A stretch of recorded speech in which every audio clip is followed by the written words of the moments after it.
ভিডিওটা কে এডিট করলো, কে তাকে এই বিপত্তির মধ্যে ফেললো? 4 ঘন্টা ব্যাপী একটা ভিডিও থেকে 30 সেকেন্ডের একটা ক্লিপ বের করে নিয়ে এসে আমরা এই আজকের আলোচনা থেকেও 15টা মামলা করতে পারবো।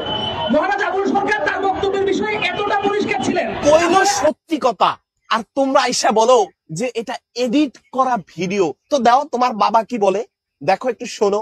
এরপরেও তোমরা কি বলবো, আগে তোমার বাবার কথাটা শোনো আগে। সুরা নাচের মধ্যে এত নাচ কেন? আরে নাচতে কইছে এই জন্যই তো এত নাচ। উলা হুজুবিরা বিন নাচ, মালিক হিনো নাচ, ইলা হিনো নাচ।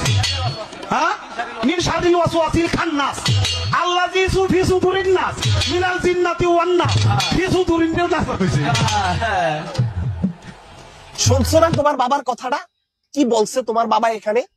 তো আসলে এটার মূল কারণ হলো, একজন 1 ক্লাস ছেলে যদি মেট্রিকের বই ধরে, তার মাথাটা কিন্তু এমনই আউলায়নের কথা।